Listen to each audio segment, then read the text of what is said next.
नमस्कार दोस्तों, स्वागत है आपका आज के मुख्य समाचार में, जिसमें सबसे पहली और बड़ी खबर में आपको बताएंगे कि निकाय उपचुनाव में चला कांग्रेस का जादू, भाजपा को लगा बड़ा झटका।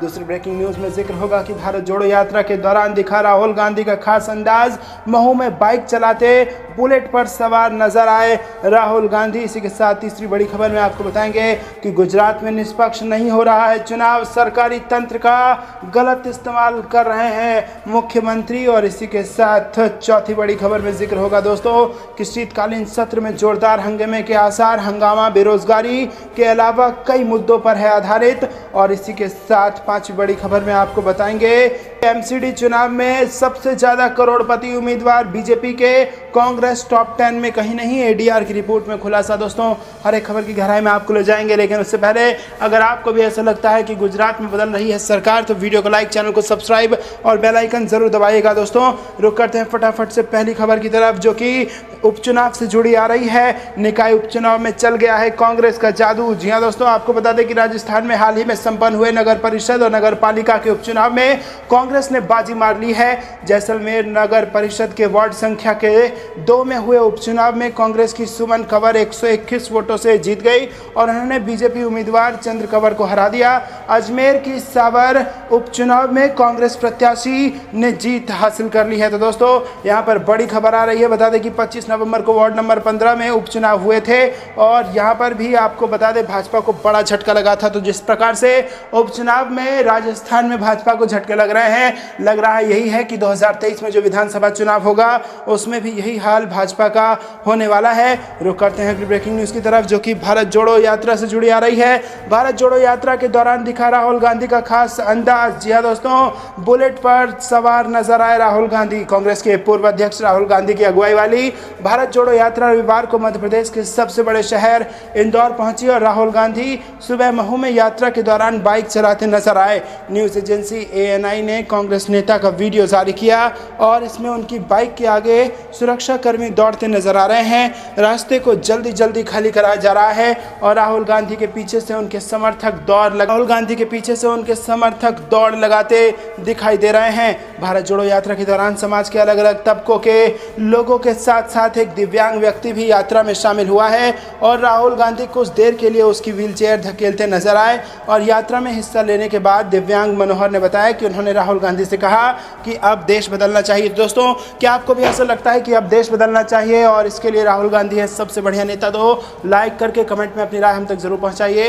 रुक करते हैं अगली ब्रेकिंग न्यूज की तरफ। गुजरात में निष्पक्ष नहीं हो रहा है चुनाव, सरकारी तंत्र का इस्तेमाल कर रहे हैं सीएम पटेल, कांग्रेस उम्मीदवार ने लगाए ये आरोप। जी हां दोस्तों, गुजरात में एक और 5 दिसंबर को विधानसभा चुनाव के लिए मतदान होगा और चुनाव को लेकर राजनीतिक दलों के बीच बयानबाजी तेज हो गई है। इसी कड़ी में राज्यसभा सांसद और कांग्रेस की उम्मीदवार अमीबेन याग्निक ने बीजेपी पर बड़ा आरोप लगाया है। मुख्यमंत्री भूपेंद्र पटेल के सामने चुनाव लड़ रही अमीबेन ने कहा कि फेयर इलेक्शन नहीं हो रहा है, मुख्यमंत्री सरकारी तंत्र का गलत इस्तेमाल कर रहे हैं। कांग्रेस उम्मीदवार यही नहीं रुकी, उन्होंने कहा कि प्रचार खत्म होने के बाद भी सरकारी तंत्र लगेगा और काउंटिंग में भी लगेगा। आचार संहिता की मॉनिटरिंग कौन करेगा? बता दें कि कांग्रेस ने अहमदाबाद महानगर की घाटलोड़िया सीट पर मुख्यमंत्री भूपेंद्र पटेल के खिलाफ राज्यसभा सदस्य अमीबेन याग्निक को मैदान में उतारा है। और इससे पहले एक न्यूज़ चैनल के कार्यक्रम में अमीबेन याग्निक ने बीजेपी पर कांग्रेस के नेताओं को तोड़ने का भी आरोप लगाया था। उन्होंने कहा कि कांग्रेस पार्टी जोश के साथ चुनाव लड़ रही है, इसीलिए दल बदल देखने को मिल रहा है। कांग्रेस उम्मीदवार ने कहा कि बीजेपी वाले कभी भी लीडर नहीं बनाते, वो तो हमारी पार्टी से विधायकों को उठा उठा कर ले जाते हैं। गौरतलब है कि जिस सीट से अमीबेन याग्निक चुनाव लड़ रही हैं वो साल 2012 में अस्तित्व में आई थी। कांग्रेस उम्मीदवार के सामने यहां मुख्यमंत्री भूपेंद्र पटेल मैदान में हैं और अब तक यहां 2 बार चुनाव हुए हैं और दोनों बार इस सीट पर बीजेपी का कब्जा रहा है। दिलचस्प बात भी यही है कि यहां से जीते दोनों विधायक राज्य के मुख्यमंत्री बने और दोनों ही चुनाव के दौरान मुख्यमंत्री पद का चेहरा नहीं थे। गुजरात में पहले चरण में 89 सीटों पर चुनाव होना है और 1 दिसंबर को मतदान होगा। वहीं दोस्तों दूसरे चरण में 93 सीटों पर चुनाव होना है, जिसके लिए 5 दिसंबर को वोट डाले जाएंगे और चुनाव नतीजे 8 दिसंबर को आएंगे। इसमें आपको बता दें कि गुजरात के चुनाव में इस बार त्रिकोणीय मुकाबला बताया जा रहा है और बीजेपी और कांग्रेस के अलावा दिल्ली और पंजाब में सरकार बना चुकी आम आदमी पार्टी भी चुनावी मैदान में ताल ठोक रही है और जीत के दावे कर रही है।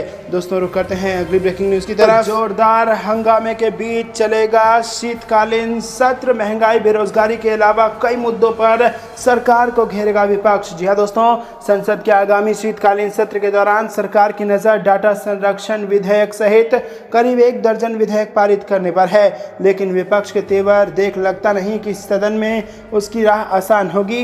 विपक्षी दलों द्वारा शासित राज्यों में राज्यपालों के कथित हस्तक्षेप, जांच एजेंसियों के दुरुपयोग, बेरोजगारी, किसानों की समस्या, महंगाई, पुरानी पेंशन योजना बहाल करने की मांग जैसे मुद्दों पर विपक्ष सरकार को घेरने की तैयारी कर रहा है। संसदीय कार्य राज्य मंत्री अर्जुन राम मेघवाल ने बताया कि हम सत्र में सुचारू रूप से कामकाज सुनिश्चित करना चाहते हैं। 6 दिसंबर को सर्वदलीय बैठक में विभिन्न दलों के साथ चर्चा होगी और विषय तय किए जाएंगे। कांग्रेस, तृणमूल कांग्रेस, आरसीपी सहित कई विपक्षी दल सत्र के दौरान महंगाई, बेरोजगारी के अलावा विपक्षी दलों के शासन वाले तमिलनाडु, पश्चिम बंगाल, तेलंगाना, केरल जैसे राज्यों में राज्यपाल द्वारा कथित तौर पर कामकाज में हस्तक्षेप करने के विषय को शीतकालीन सत्र में पुरजोर तरीके से उठाएंगे।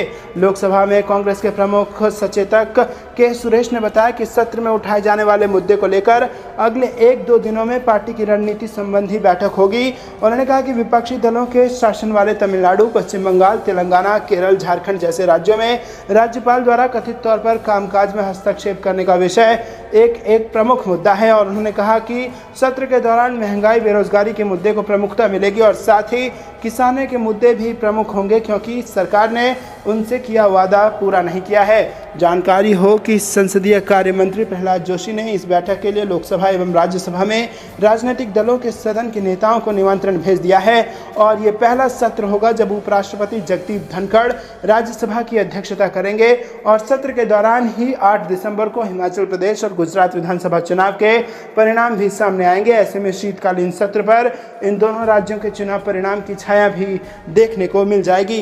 दोस्तों रुक करते हैं अगली ब्रेकिंग न्यूज़ की तरफ। चुनाव सबसे ज्यादा करोड़पति उम्मीदवार बीजेपी के, कांग्रेस टॉप 10 में भी नहीं। एडीआर की रिपोर्ट में ये बड़ा खुलासा। जी हां दोस्तों, आपको बता दें कि एमसीडी चुनाव में भारतीय जनता पार्टी के करोड़पति उम्मीदवारों की संख्या सर्वाधिक है।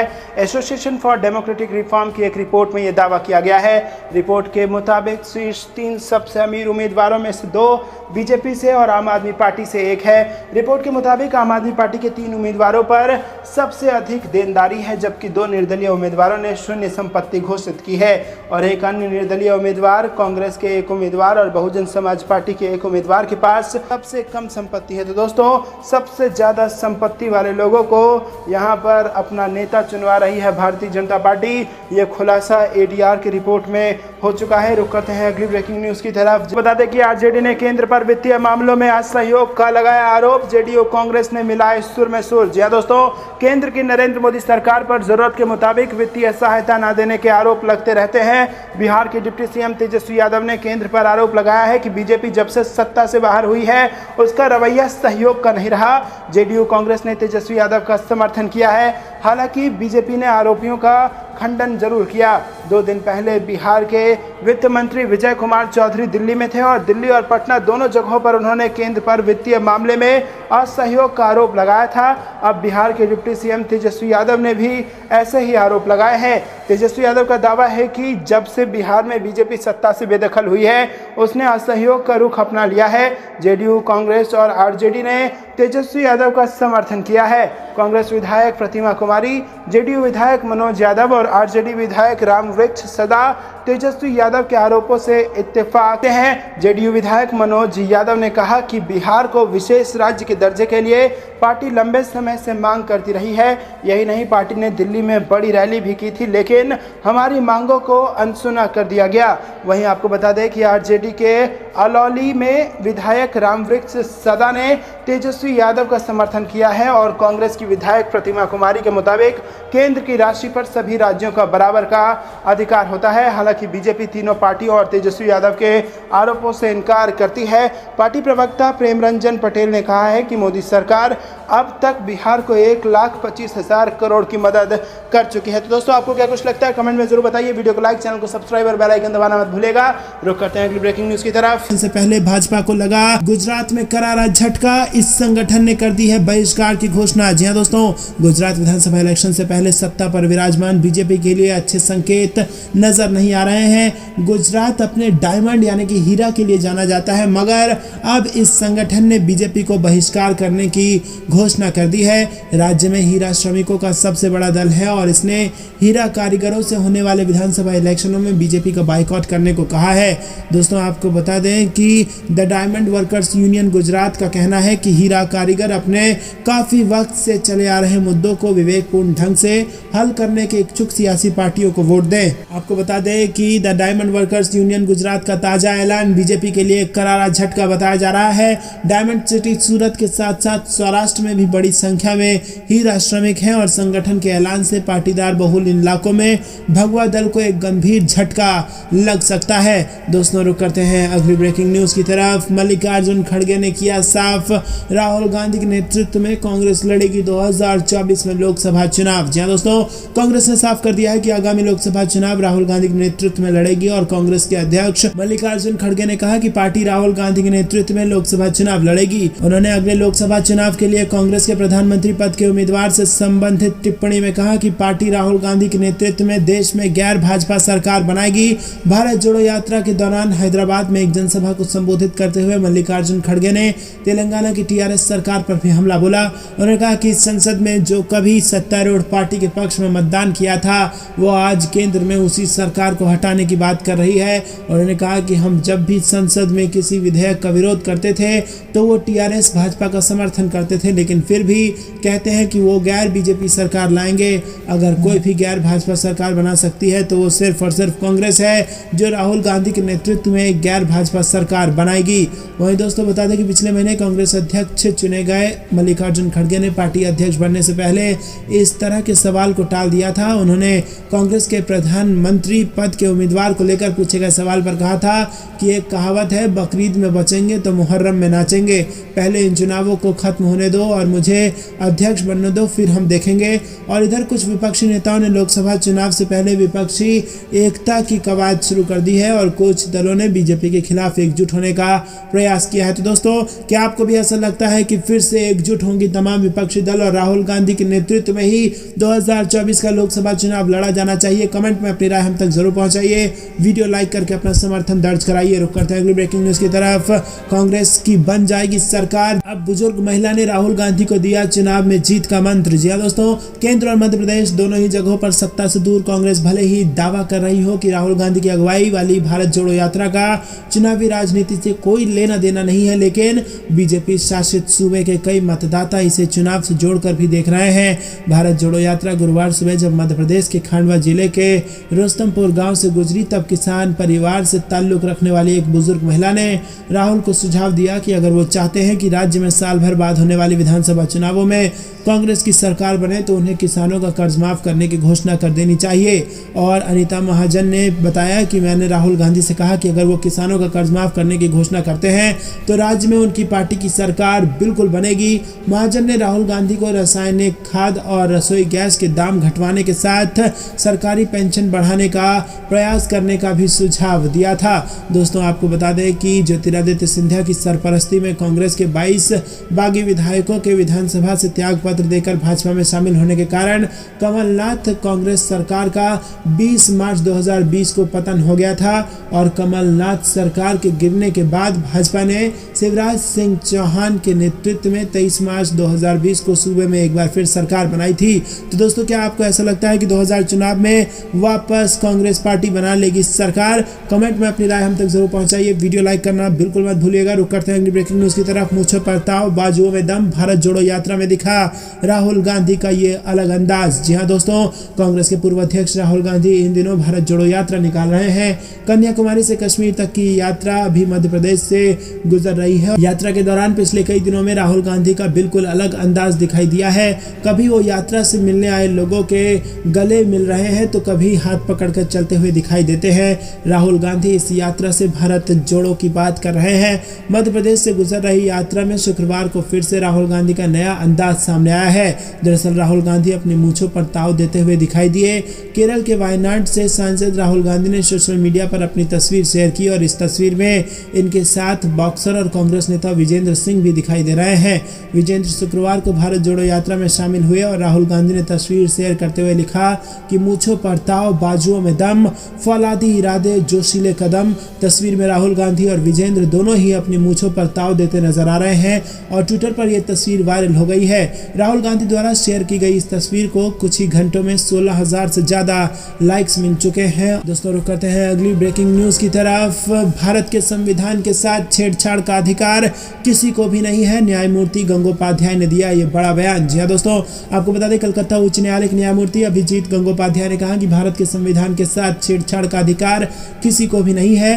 न्यायमूर्ति गंगोपाध्याय ने शुक्रवार को कहा कि उन्हें भारतीय चुनाव आयोग से तृणमूल कांग्रेस की मान्यता रद्द करने और उसका चुनाव चिन्ह वापस लेने के लिए कहना पड़ सकता है।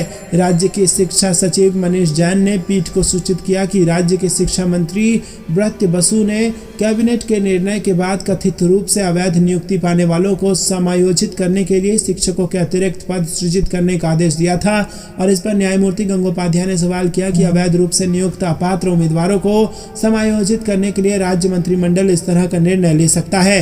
न्यायाधीश ने कहा कि राज्य मंत्रिमंडल को यह घोषणा करनी होगी कि वो अवैध नियुक्तियों के समर्थन में नहीं है और अतिरिक्त शिक्षकों की नियुक्ति के लिए 19 मई को जारी अधिसूचना वापस लेनी होगी, अन्यथा वो ऐसा निर्णय लेंगे जो देश में अभूतपूर्व होगा। रुक करते हैं अगली ब्रेकिंग न्यूज की तरफ। बीजेपी को अपनों पर ही नहीं भरोसा, पदाधिकारी झूठ न बोल सकें, सबकी होगी निगरानी। जी हाँ दोस्तों, आपको बता दें कि भाजपा को अपने ही नेताओं पर भरोसा नहीं है। कहावत है कि राजनीति में अपने सगे बाप पर भी भरोसा नहीं करना चाहिए। लगता है मध्य प्रदेश की बीजेपी अब इसी कहावत पर काम करने जा रही है। मध्य प्रदेश में बीजेपी एक नवाचार करने जा रही है और इसके मुताबिक बीजेपी के हर पदाधिकारी और कार्यकर्ताओं की सीधे तौर पर निगरानी होगी कि कहीं कार्यकर्ता पदाधिकारी झूठ तो नहीं बोल रहे हैं। इस नए प्रयोग की शुरुआत 27 नवंबर रविवार को प्रधानमंत्री नरेंद्र मोदी के मन की बात कार्यक्रम से होगी। बीजेपी का यह प्रयोग सफल रहा तो आगे सभा और दौरों के दौरान इस प्रयोग को लागू किया जाएगा।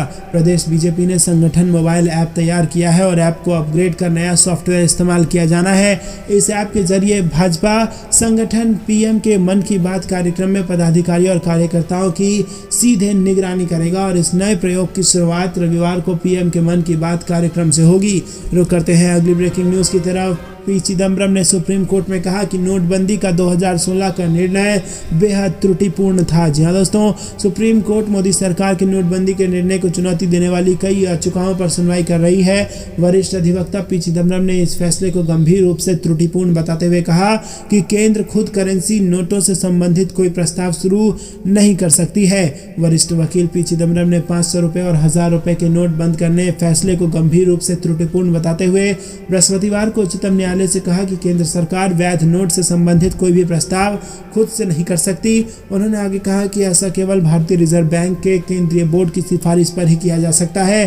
केंद्र के 2016 के फैसले का विरोध करने वाले याचिकाकर्ताओं में से एक चिदम्बरम ने जस्टिस S.A. नजीर की अध्यक्षता वाली 5 सदस्यीय संविधान पीठ के समक्ष दलील दी है कि बैंक नोट के मुद्दे को नियमित करने का अधिकार पूरी तरह से भारतीय रिजर्व बैंक के पास है।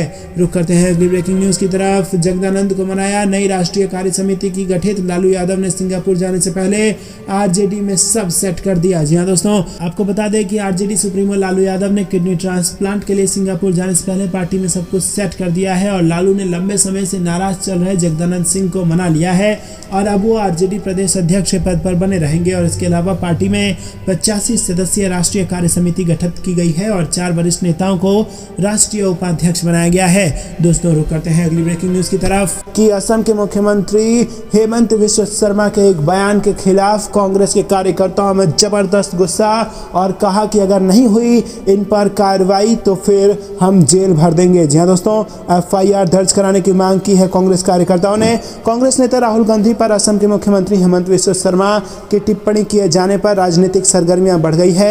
गाजीपुर में कांग्रेस नेताओं ने असम के मुख्यमंत्री के बयान की निंदा की और उनके खिलाफ कार्रवाई करने की मांग उठा दी है। आपको बता दें कि हेमंत बिश्व शर्मा ने राहुल गांधी की दाढ़ी की तुलना सद्दाम हुसैन से कर दी थी और गुजरात में एक रैली में उन्होंने राहुल पर कटाक्ष करते हुए कहा कि आपका चेहरा सद्दाम हुसैन जैसा क्यों होता जा रहा है। तो दोस्तों, फिर से एक बार बेतुका बयान देते सामने आए असम के मुख्यमंत्री हेमंत बिश्व शर्मा, जिससे कहीं ना कहीं यही कयास लगाए जा रहे हैं कि जिस प्रकार से राहुल गांधी की लोकप्रियता बढ़ रही है और भारत जोड़ो यात्रा में जिस प्रकार से भीड़ भाजपा के लोग देख रहे हैं उससे बौखला गए हैं भाजपाई और उल जुलूल भाषण देकर किसी न किसी तरीके से राहुल गांधी की छवि को खराब करने की कोशिश कर रहे हैं। और इसी को लेकर कांग्रेस के कार्यकर्ताओं ने अपना गुस्सा दर्ज कराया है और सीधा सीधा कहा है कि अगर एफआईआर दर्ज नहीं हुई और इनके खिलाफ कार्रवाई नहीं हुई तो हम जेल भर देंगे। आपको क्या कुछ लगता है, क्या कांग्रेस कार्यकर्ताओं का ये कहना सही है? कमेंट में जरूर बताइए और अगर समर्थन करते हैं तो वीडियो लाइक करना मत भूलिएगा। रुक करते हैं ब्रेकिंग न्यूज की तरफ। सलमान खुर्शीद ने बच्चों को चुनाव प्रचार में इस्तेमाल किए जाने पर निर्वाचन आयोग से की मुलाकात, कहा प्रधानमंत्री खुद हैं इसमें शामिल। जी हां दोस्तों, गुजरात में विधानसभा चुनाव में कुछ ही दिन बाकी रह गए हैं और ऐसे में तमाम दलों की ओर से जोर आजमाइश जारी है। और एक वीडियो इंटरनेट पर तेजी से वायरल हो रहा था जिसमें एक छोटी बच्ची प्रधानमंत्री नरेंद्र मोदी के साथ बीजेपी का प्रचार करते नजर आ रही थी। वीडियो में बच्ची गुजराती भाषा में बीजेपी का समर्थन कर रही थी और अब इसको लेकर सियासत शुरू हो गई है। कांग्रेस पार्टी के नेता सलमान खुर्शीद ने निर्वाचन सदन में भारत निर्वाचन आयोग से मुलाकात की और इसके बाद मीडिया से बात करते हुए सलमान खुर्शीद ने कहा कि बच्चों को चुनाव प्रचार में लाया जा रहा है, उनका शोषण हो रहा है। खुर्शीद ने कहा कि हम इसे लेकर इलेक्शन कमीशन ऑफ इंडिया को शिकायत करने आए थे और इस पर इलेक्शन कमीशन ऑफ इंडिया स्पष्ट आदेश दे चुका है। एनसीपीसीआर ने कहा कि बच्चों को प्रचार में नहीं डालना चाहिए, ये एक गलत प्रक्रिया है और इसमें कोई साधारण व्यक्ति शामिल नहीं बल्कि प्रधानमंत्री खुद इसमें शामिल है। रुक करते हैं अगली ब्रेकिंग न्यूज की तरफ। धमकी के बाद राहुल गांधी की भारत जोड़ो यात्रा को लेकर राजस्थान में हाई अलर्ट, 3000 पुलिसकर्मियों का रहेगा पहरा। जी हां दोस्तों, राजस्थान राहुल गांधी की भारत जोड़ो यात्रा को लेकर प्रशासन अलर्ट मोड पर आ गया है। कोटा रेंज के पुलिस महानिरीक्षक और संभागीय आयुक्त ने शुक्रवार को चारों जिलों के जिला कलेक्टर और एसपी की बैठक को लेकर यात्रा के रूट के बारे में चर्चा की और यात्रा शांतिपूर्ण और बिना विघ्न के निकले इसके संबंध में चर्चा की। पुलिस महानिरीक्षक ने स्पष्ट किया कि यात्रा में किसी को भी विघ्न पैदा नहीं करने दिया जाएगा। यदि किसी ने कानून व्यवस्था बिगाड़ने का प्रयास किया तो पुलिस सख्ती से निपटेगी। यात्रा के साथ 3000 पुलिसकर्मियों का पहरा रहेगा। प्रशासन के आला अधिकारियों ने कोटा कलेक्ट्री में आयोजित बैठक में यात्रा के रूट चार्ट पर विस्तृत चर्चा की। बता दें कि गुर्जर आरक्षण संघर्ष समिति के अध्यक्ष विजय बैंसला ने कहा कि भारत जोड़ो यात्रा के विरोध की धमकी दी गई है।